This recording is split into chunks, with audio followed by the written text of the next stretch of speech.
चरक संहिता के अध्ययन हेतु आप सबका स्वागत है। हम यहाँ चरक संहिता का नियमित रूप से अध्ययन कर रहे हैं और अभी तक हमने सूत्र स्थान के प्रथम 16 अध्यायों का अध्ययन कर लिया है और अब से पूर्व किए गए अध्ययन की रिकॉर्डेड वीडियोस इस चैनल पर उपलब्ध हैं, आप उनका अवलोकन कर सकते हैं। अध्याय कियंत शीर्षीय अध्याय के अंतर्गत अग्निवेश के द्वारा पूछे गए प्रश्न और आत्रेय जी के द्वारा दिए गए उत्तरों को जाना और इसके अंतर्गत सिर से संबंधी और हृदय रोगों की संख्या 5 बताई गई है, यानी दोनों शिरोरोग और हृदय रोग 5 प्रकार के बताए गए हैं और इनके प्रकार वातज, पित्तज, कफज और सन्निपातज और एक कृमिज रोग भी है। तो इस तरह से ये 5 भेद बताए गए। तो हमने पूर्व कक्षा में शीर संबंधी 5 प्रकार और फिर उनके कारण और उनके लक्षण को हमने जाना है। हम इन लक्षणों से ही कि ये वातज है, पित्तज है या कफज है, इसको जान सकते हैं और फिर उन्हीं के अनुसार ही उनकी रोगों की चिकित्सा भी निर्धारित कर सकते हैं। और इस अध्याय के अंतर्गत ही ऐसा कहा गया कि सिर या शिरोरोग मुख्य रोग हैं, इसीलिए इनका सबसे पहले वर्णन किया गया है।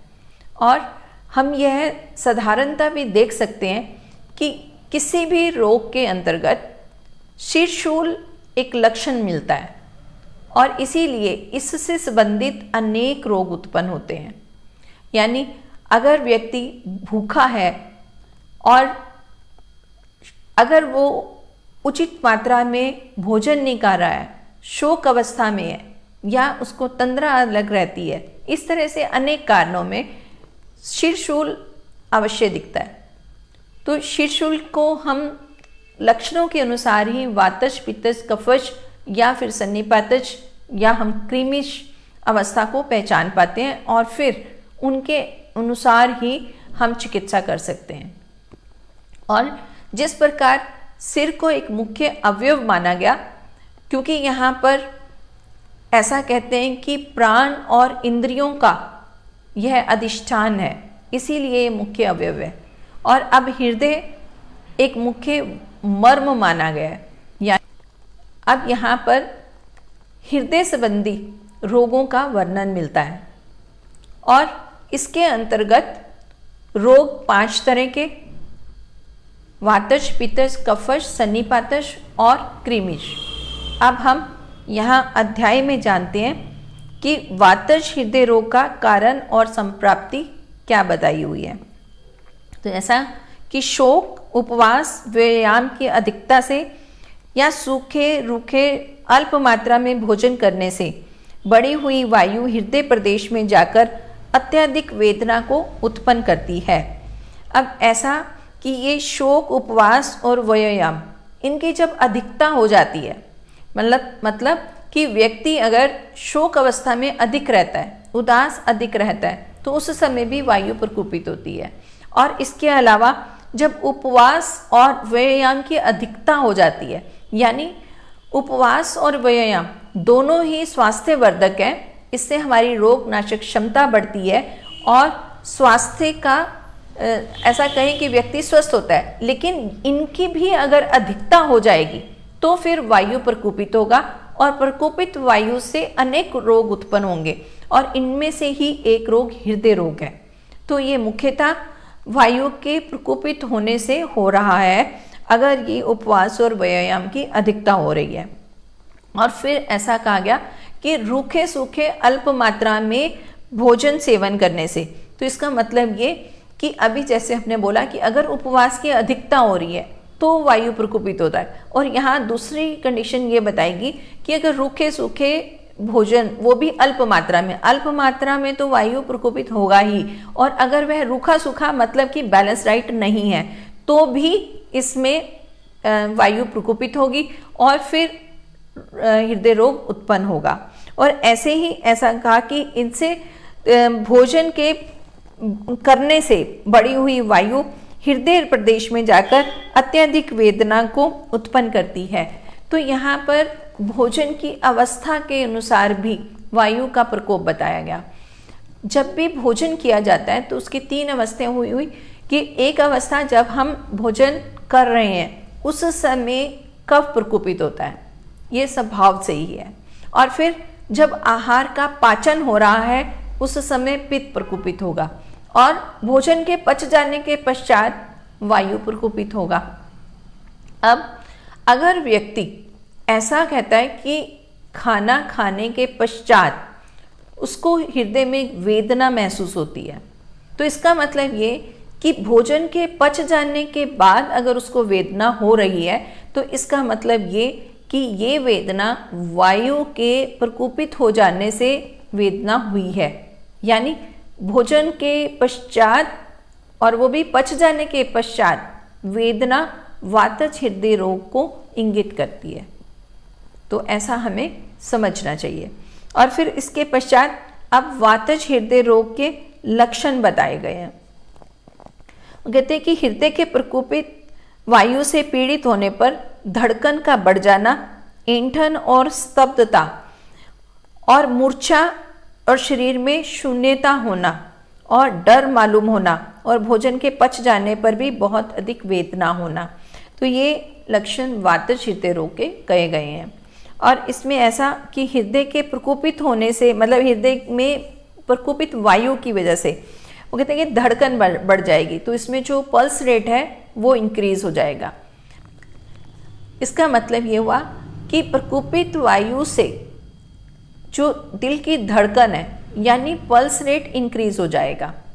तो जैसा रोगी क्लिनिक में आते हैं और उनका जो हम पल्स देखते हैं या ब्लड प्रेशर देखते हैं तो उसमें पल्स रेट ज़्यादा मिलेगा। बहुत बार ऐसा होता है कि उनका ब्लड प्रेशर जो है वो तो नॉर्मल रहेगा लेकिन पल्स रेट बड़ा होगा, जैसे कि 100, 120, 115 इस तरह से। तो वह अवस्था जो है वो वातज हृदय रोग का ही यह एक लक्षण है। और फिर अभी जैसे बोला कि भोजन के पच जाने के पश्चात उसको वेदना हो रही है, तो यह भी लक्षण वातज हृदय रोग का है। और इसके अलावा यहाँ शून्यता होना और डर मालूम होना, ये भी वायु प्रकोपित होने के ही लक्षण है। और इसके पश्चात अब पित्तज हृदय रोग का कारण बता रहे हैं। उष्ण, अम्ल और लवण रस वाले और क्षार पदार्थ और कटु रस वाले पदार्थों का सेवन करने से, अजीर्ण रहने पर भी भोजन करने से और अति मद्यपान तथा अति क्रोध और धूप लगने से हृदय में जाकर पित्त अधिक कुपित हो जाता है। ये अभी रस के बारे में बात हो रही है, तो यहाँ पर अम्ल, लवण और कटु ये तीनों रस पित्त प्रकोपित करने वाले हैं। और इनके साथ ही अगर आहार क्षारीय अधिक है, मतलब यहाँ बात अधिकता की हो रही है कि अगर अम्ल, लवण और कटु रस की अधिकता वाले भोजन का सेवन किया जाए और इसके साथ ही अगर भोजन में क्षारीय तत्व अधिक है तो पित्त प्रकोपित होगा। और फिर पित्त प्रकोपित करने के अन्य कारणों में क्रोध एक मुख्य कारण है। क्रोध से पित्त प्रकोपित होता है और ये प्रकोपित हुआ पित्त हृदय के ऊपर प्रभाव डाल के हृदय रोग उत्पन्न कर देता है। और अति मद्यपान मतलब कि शराब अधिक पीना, या ऐसा कहें कि इस तरह के पदार्थों का अधिक सेवन करना, उष्ण पदार्थों का अधिक सेवन करना, और फिर धूप लगना, धूप से भी पित्त की वृद्धि होगी। तो अगर धूप का अधिक सेवन किया जाए तो उससे भी पित्त प्रकोपित होगा और फिर ये प्रकोपित पित्त पित्तज हृदय रोग का कारण होगा। और इसके अलावा अब यहाँ पित्तज हृदय रोग का लक्षण बताया गया कि हम कैसे जानेंगे कि यह हृदय रोग पित्तज हृदय रोग है।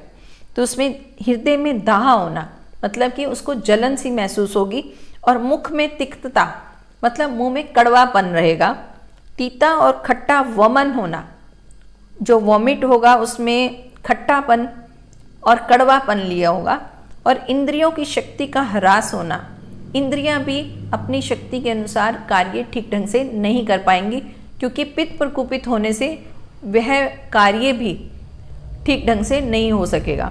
और तृष्णा लगना मतलब प्यास अधिक लगना, मूर्छा होना, चक्कर महसूस होना, पसीना आना।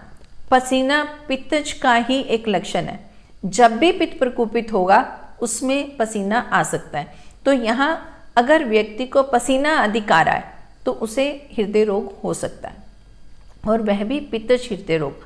तो यहाँ जो हम उपचार करेंगे, हालांकि यह विषय चिकित्सा स्थान के अंदर हम पढ़ेंगे, और उसमें ऐसा कहा जाएगा कि जो पित्तज हृदय रोग है उसमें पसीना एक मुख्य लक्षण है, और फिर वहाँ पर पित्त शामक औषधियों का प्रयोग किया जाएगा।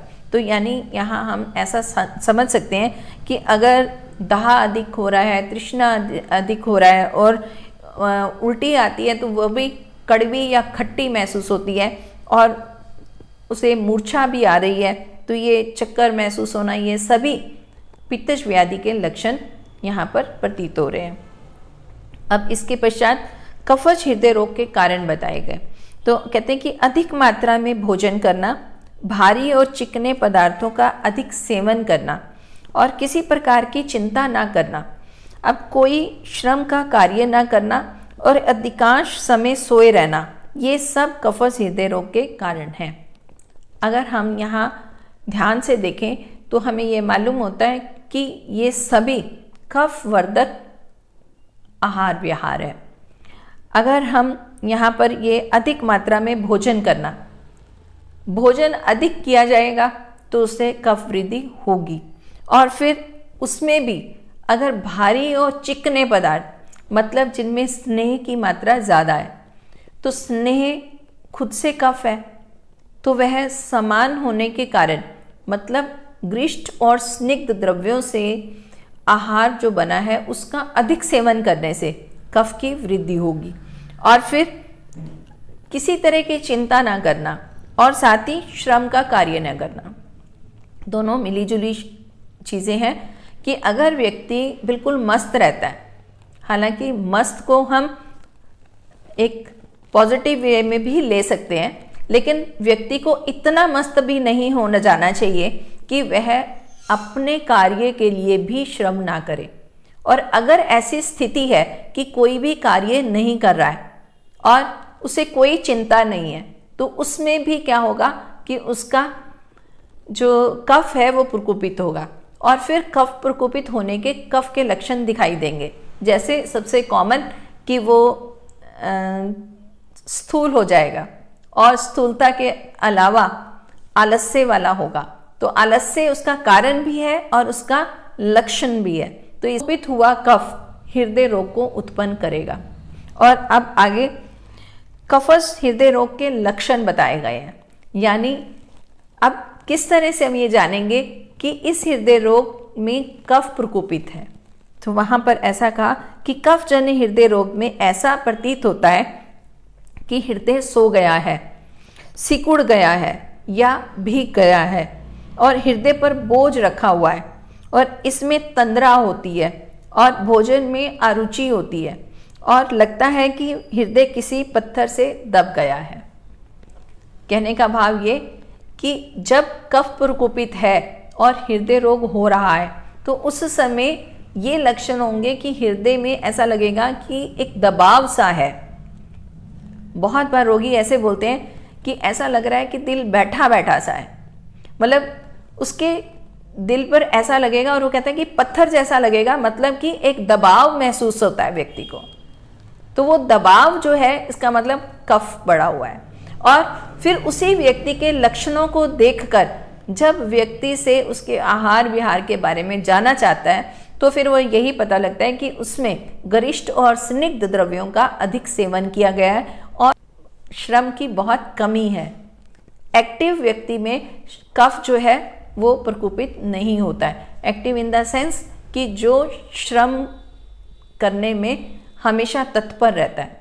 तो इस तरह से हम यहाँ इन लक्षणों के अनुसार ही वातज पित्तज कफज हृदय रोग को जान सकते हैं। वातज में एक चुभन सी महसूस होती है, पित्तज में दाह महसूस होती है और कफश में ऐसा लगता है कि वो बंधा हुआ है, स्तब्धता है और फिर उसमें एक दबाव सा महसूस होता है। तो इस तरह से इन तीनों को जानकर हम वातज पित्तज कफज हृदय रोग की पहचान कर सकते हैं।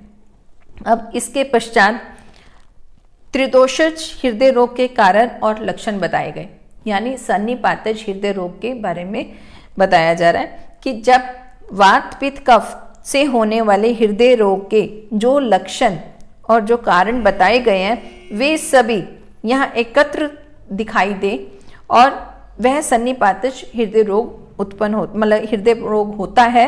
और हृदय रोग एक कष्टप्रद व्याधि है जिसे महर्षियों ने कष्ट साध्य कहा है। अब यहाँ पर कुछ विशेष यहाँ लक्षण या निदान नहीं बताए गए हैं, बल्कि ऐसा कहा गया कि जो वातज पित्तज कफज के निदान बताए गए वहाँ पर सभी ये निदान होंगे, मतलब कि व्यक्ति वातज पित्तज और कफज को प्रकोपित करने वाले आहार विहार का सेवन अधिक मात्रा में करेगा और फिर उन्हीं के कारण ही, मतलब जब वातज पित्तज कफज तीनों ही प्रकोपित हो गए तो उनसे फिर वो तीनों के ही लक्षण वहां दिखाई देंगे। तो वो लक्षण क्या क्या होंगे, जैसे कि उसमें धड़कन का बढ़ जाना और साथ में मूर्छा होना, शरीर में शून्यता महसूस होना, दहा होना, पसीना आना, इसके अलावा हृदय पर ऐसा कि एक दबाव सा महसूस होना। ये सभी लक्षण जब व्यक्ति में दिखाई दे तो उस समय ऐसा समझना चाहिए कि ये सन्निपातज रोग है, यानी ये तीनों दोष प्रकोपित हुए हैं और फिर उसी के लक्षणों के अनुसार ही यहाँ पर चिकित्सा करनी होगी। लेकिन इस तरह के हृदय रोग को महर्षियों ने कष्ट साध्य कहा है, यानी वातज पित्तज कफ तीनों प्रकोपित हैं और तीनों की चिकित्सा करना एक मुश्किल कार्य हो जाता है, क्योंकि तीनों आपस में भी बिल्कुल एक जैसे ना होकर भिन्नता लिए हुए हैं। जैसे अगर वातज और कफज की बात की जाए, अब वातज रुक्ष है और शीत है और यहाँ पर कफ की बात की जाए तो ये स्निग्ध है और शीत है, लेकिन अगर पित्त की बात की जाए तो वो उष्ण है। अब यहाँ पर जब भी औषधि दी जाएगी तो इसमें अगर उष्ण औषधि दी जा रही है तो उससे वात का तो शमन होगा, कफ का शमन होगा, लेकिन पित्त प्रकोपित हो जाएगा, जबकि पित्त पहले से भी प्रकोपित है। तो इसी तरह से हम अन्य औषधियों का जब यहाँ पर निर्धारण करते हैं तो त्रिदोषज हो या द्वंद्वज हो, तो अभी यहाँ पर त्रिदोषज हृदय रोग की बात हो रही है तो उस समय ये चिकित्सा करना मुश्किल हो जाता है, इसीलिए इसको कष्ट साध्य रोग कहा गया है। और फिर अब आगे कृमिज रोग का लक्षण बताया गया। पहले कृमिज हृदय रोग का कारण बताया जा रहा है कि त्रिदोषज हृदय रोग उत्पन्न हो जाने पर, मतलब जो अभी स्थिति हमने जानी कि वातज पित्तज कफज तीनों प्रकोपित हैं और उससे हृदय रोग भी हो गया है। अब ऐसा कहा कि इस तरह के हृदय रोगी अगर इंद्रिय लोलुप, मतलब कि व्यक्ति स्वाद के वश में होकर तिल, दूध और गुड़ आदि का सेवन करता है, यहाँ पर 3 चीज़ें ली गई, उसमें है तिल, दूध और गुड़, यहाँ साथ में आदि लगाया गया। और अगर इन तीनों को हम समझें तो यहाँ तिल का मतलब है स्नेह युक्त, जितनी भी चिकनाई वाली चीज़ें हैं उनका अगर अधिक प्रयोग किया जाए, परांठे तल तल कर खाए जाए या इस तरह की और फ्राइड चीज़ें ली जाए तो वो सभी तिल से ही मिलती जुलती होंगी, यानी तिल से मतलब स्नेह से भरी हुई। तो यहाँ उस तरह की पदार्थों का सेवन और साथ में दूध, यहाँ केवल मात्र दूध नहीं है, दूध से बने हुए पदार्थ और उनका भी अधिक सेवन, और वह भी जब त्रिदोष व्याधि उत्पन्न हो चुकी है, मतलब त्रिदोष हृदय रोग है उस दौरान। और गुड़ आदि का मतलब मीठे द्रव्यों का प्रयोग अति मात्रा में करना, तो यहाँ पर हमें तिल, दूध और गुड़ से सिर्फ तिल, दूध, गुड़ नहीं समझना चाहिए, बल्कि यहाँ पर चिकनाई, गरिष्ठ भोजन और फिर मधुर रस का अधिक प्रयोग, ये ऐसा समझना चाहिए कि त्रिदोष हृदय रोग के अंतर्गत, मतलब वो पहला हुआ है और फिर इन द्रव्यों का सेवन अगर व्यक्ति अधिक मात्रा में करता है तो उसके हृदय के एक प्रदेश में ग्रंथि बन जाती है। अब वो ग्रंथि का मतलब कि वहाँ पर एक रुकावट हो जाती है, और जो अगर हमें इसे ऐसा समझें कि ये अभी बहुत कॉमन अवस्था हो गई है और ऐसा कहते हैं कि वहाँ पर ब्लॉकेज आ गया है, तो ये ग्रंथि बन जाना या ब्लॉकेज आना लगभग एक जैसी चीज़ हम मान सकते हैं।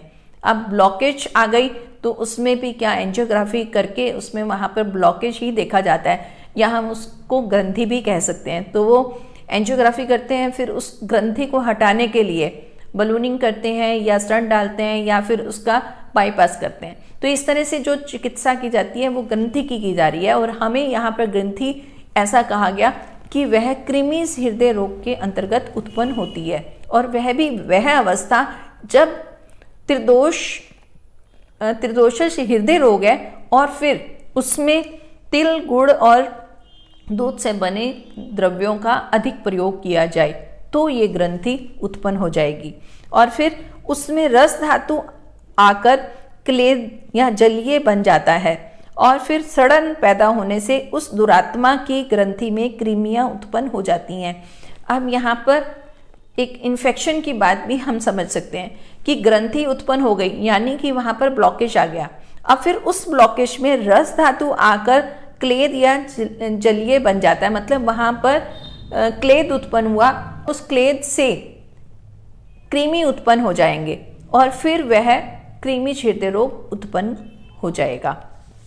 और इसमें ऐसा कहा कि ये कृमियां प्रथम तो किसी एक ही भाग में उत्पन्न होती हैं, मतलब जहाँ ग्रंथि बनी वह हृदय का एक भाग था, उस भाग में जहाँ ये उत्पन्न हुए वहाँ पर ये रोग उत्पन्न कर रहे हैं, लेकिन फिर ये रेंग कर संपूर्ण हृदय में चली जाती हैं और फिर हृदय का भक्षण करने लगती हैं, मतलब कि फिर वो धीरे धीरे यह पूरे हृदय प्रदेश में ये फैल जाती हैं और फिर हृदय का भक्षण करती हैं, मतलब कि हृदय जो है इन कृमियों से संक्रमित हो जाता है। तो ये संक्रमित या ऐसा कहें कि कृमि हृदय रोग के कारण हुए। अब कृमि हृदय रोग का लक्षण बता रहे हैं कि जब कृमियाँ हृदय रोग को काटती हैं, मतलब वहाँ पर कृमि हुए और फिर वहाँ पर जो चुभन सी महसूस होगी उसको ऐसा कहा कि ये वहाँ पर ये काटती हैं तो सुई चुभने जैसी तथा या शस्त्र से काटने जैसी भयंकर व्यथा होती है।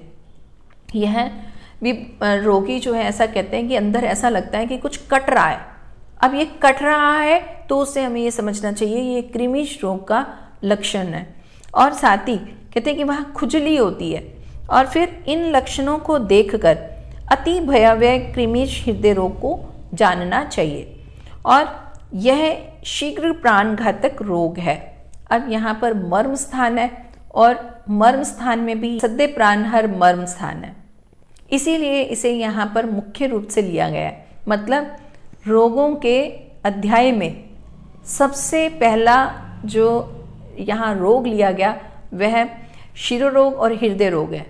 तो यहाँ पर इसलिए ये मुख्य होने से इसका यहाँ वर्णन है, और फिर ये शीघ्र प्राणघातक है, मतलब अगर हृदय में कोई दिक्कत आ गई तो वहाँ पर प्राणहर हो सकता है, ऐसा कहने का भाव है। और अतः विद्वान वैद्य को जैसे ही रोग का पता लगे तुरंत चिकित्सा आरंभ कर देनी चाहिए। तो यहाँ पर वातज, पित्तज, कफज, सन्निपातज, कृमिज रोग के लक्षणों को जानकर व्यक्ति की चिकित्सा करनी चाहिए। तो ऐसा चिकित्सकों के लिए कहा गया। और अगर मैं ऐसा कहूँ कि जन साधारण भी चरक संहिता का अध्ययन कर रहे हैं तो उनके लिए ऐसा कि वे जान सकते हैं कि ऐसा आहार व्याध जो दोषों को प्रकोपित करने वाला है उनको अति मात्रा में सेवन ना करके, यानी संतुलित आहार विहार करने से हम इन रोगों से बच सकते हैं। तो ऐसा यहाँ पर जानना चाहिए।